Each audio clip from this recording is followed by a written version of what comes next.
We've never been able to solve this problem until the invention of Bitcoin in 2009. And the inventor of Bitcoin, who's a person, we don't know who they are. They went by the name Satoshi Nakamoto, but we don't know who that is. It's the greatest mystery of the internet, is nobody knows who invented Bitcoin. But it doesn't matter, because they published it for the world, gifted it to the world, and disappeared. And so the code, nobody needs to know who they are, because the code is open source, which means anyone can read it, anyone can use it. And there's a big group of developers that maintain Bitcoin now, but that person has not been involved for many years now. Okay, so Bitcoin was invented by somebody who understood everything I'm explaining and wanted to fix it once and for all. So what did they do? Okay, so what is Bitcoin exactly? I'm going to try to explain what is Bitcoin exactly. Okay, so Bitcoin is a money system that runs on software. So we are in the internet age. Basically everything runs on software now, including stuff you don't even think runs on software. Every car in that parking lot runs on software nowadays, right? Software is in everything. And the Bitcoin software works like a spreadsheet, just like we were looking at like the US dollar spreadsheet. So that spreadsheet runs on computers, and it keeps track of how much Bitcoin I own, how much Bitcoin you own, and very importantly, it limits the total amount of Bitcoin in the system to 21 million. There is a hard cap. It is the only money that's ever existed in the world where we know in advance how much of it there will ever be. So this is how the Bitcoin system works. And then that spreadsheet, which manages who owns what and enforces the limit, that is what the Bitcoin software does. It basically says who owns what and does the total amount owned exceed 21 million. Okay, so rule number one, who owns what? So Bitcoin is protected by encryption keys. I'm not going to explain this other than to say, if all the computers in the world right now tried to crack a single Bitcoin key to unlock someone's Bitcoin, it would take a billion trillion years of all the computers in the world all working simultaneously to crack one key. And at the end of a billion trillion years, they would have one key of one Bitcoin owner. And then they have to start all over to get the second one. So Bitcoin's not crackable. I mean, it's the most amazing system ever built. Now, that doesn't mean your account can't get hacked at some institution, but that's not Bitcoin being hacked. That's like you lost your password or you goofed something. But the Bitcoin actual protocol is effectively unhackable. All right, so the Bitcoin software runs on computers. Those computers connect to each other, and then they share who owns what, and they replicate that across the world until there are more than 100,000 computers that have the exact same record of exactly who owns what everywhere in the world. And within a second or two of any time someone uses Bitcoin, it replicates so that all of more than 100,000 computers that run Bitcoin have the same record of who owns what. In my case, anyone can buy a little $500 computer and they can run the software and it will check. And it'll check who owns what and it will connect and all that. It's really cool. So, all right, so if I have the key, that private key, I can send Bitcoin to people. And the fact that I made that change is immediately replicated to all 100,000 additional computers. And that is how that works.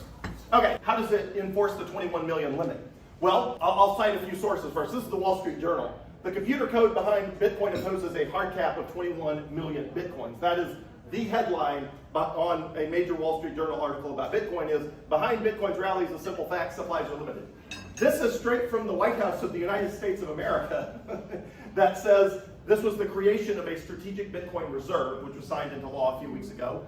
And in the text of that strategic Bitcoin reserve, signed by the President of the United States, released by the White House, it says, the Bitcoin protocol permanently caps the total supply of Bitcoin at 21 million coins and has never been hacked. So, trust the Wall Street Journal, trust the White House, or go look at it yourself. It's like right there. The code's like right there. Any software developer can look at it and see. Okay, so all the Bitcoins that will ever exist is 21 billion. You can't make more. And the Bitcoin software is programmed to disconnect anyone who tries to make more than 21 million. So if I went to my little Bitcoin computer at my house, which you don't actually need one, I just run one for fun, but there's like 100,000 of them, so it doesn't matter. All you need is one, but there's like one Bitcoin computer and basically 999,999 backups. This is kind of the way it works. But they're all the same, they all talk with each other.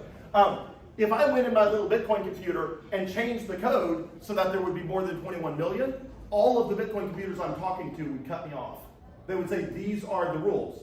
If you are trying to make more than 21 million Bitcoin, you are not allowed to be on the network. It's similar to the internet. If you start talking a language that's foreign to the language of the internet, you're on an internet by yourself. Like, nobody talks unless you're talking the protocol and the language of the internet. Okay, so if I change mine to 21 million within a couple seconds, I am living on an island by myself. No one will talk to me. I have my own version of Bitcoin where I have more, and nobody recognizes it as legit. I get cut off from the network. Anybody? Okay, so the value of Bitcoin is going up as more people adopt it. And so for the first time in history, you actually have a choice in monetary systems. A choice between using the US dollar monetary system, which is losing value, or using the Bitcoin monetary system, which is gaining value. And I'll talk a little bit about why the price goes up and down over time.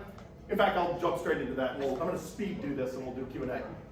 So you may be wondering, but wait, why is it volatile? If this is a new monetary system, why does it go up and down a lot? You've probably heard it goes up and down a lot, if it's being adopted by more and more people every day. The answer to that is, let's understand where that price volatility comes from. We are super early in the adoption of Bitcoin. Only about 3% of the world uses Bitcoin. When you're that early in the adoption of anything, it is volatile. It will go up and down because it is small. It is getting, blown around by a gazillion different things. It's the equivalent of online banking in 1996, when nobody was online banking. The equivalent of social media in 2005, which was Facebook was not even open to regular users back in 2005, and the internet in 1990, when probably none of us were using the internet in 1990. That is the stage of adoption Bitcoin is. So it is early. Things that are early are volatile. Okay, so we also live in a volatile world. There's lots of stuff happening, happening in our volatile world. And the prices of everything, including Bitcoin, respond to the headlines and the moods and the supply and demand of everybody that's affected by anything. Big assets in the world respond less. So these are huge assets that represent the wealth people own in the world. Money, bonds, real estate, equities, gold, art, cars, collectibles, gold. And the short thing is the US dollar is a huge market in a huge worldwide thing. So it's like a huge ship. So the US dollar actually goes up and down quite a bit. People just don't notice it because everything's priced in US dollars. But it's not uncommon in the course of a year for the US dollar to go up a few percentage points up or down compared to all the other currencies in the world. You just don't notice because your prices are in US dollars. So the dollar is sinking, but it's sinking slowly. Bitcoin is tiny. Bitcoin is 1.3% of the world's money. It is early. It is small. And so Bitcoin is only 0.2% of global assets. The short take is, when you hear Bitcoin, I want you to think of this image. It is early. It is small. Something early and small gets blown around, and you get like every little wave makes it go up and down.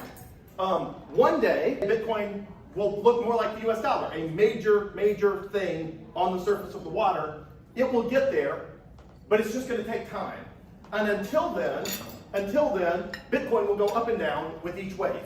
Every time there's some news article, the price of Bitcoin goes up and down. Eventually, it will be the most stable thing in the world. Between now and then, there's a huge economic upside to owning Bitcoin. You can make a major, Bitcoin has been the best performing asset in the world for the last 10 years. And I think the same will be true over the next 10 years. So there's a huge amount of economic upside. At some point in the future, the volatility will be way lower, but so will the economic upside. For example, nobody buys US dollars and like, I'm waiting for them to go up. It's like, no, they don't go up, because it's money that everybody uses. Now, Bitcoin will always go up some because you can't make more of it, but it's not going to go up the rate it has in the past at some point 10 or 20 years from now. But between now and 10 to 20 years from now, the vast majority of global adoption will happen over the next 10 to 20 years. So when in doubt, zoom out. So this is the price on a daily basis. If you look at the price of Bitcoin every single day from the beginning of time, it goes up and down. Now, it's way higher here than it is down there. It's radically higher. But if you zoom out, the average price over the previous 2 years looks a lot smoother. The average price over the previous 3 years is extremely smooth. So like almost no other asset, if you pull back and say, I'm willing to hold it for at least 3 years, do you get this nice, beautiful graph like this. And over 4 years, same thing. This is a quote that I love. We tend to overestimate the effects of technology in the short run and underestimate the effects in the long run. So in the short run, every news headline makes the price of everything go up and down. In the long run, the impacts of technology are much bigger than people anticipated. It just takes some time. And it's like any investment, buy it and hold it. And if you want to understand why it goes up and down, this book explains why Bitcoin's price goes up and down better than anything else I've ever read. I'm not going to explain all the nuances, but it just explains how technology adoption works and why prices go up and down in the early days.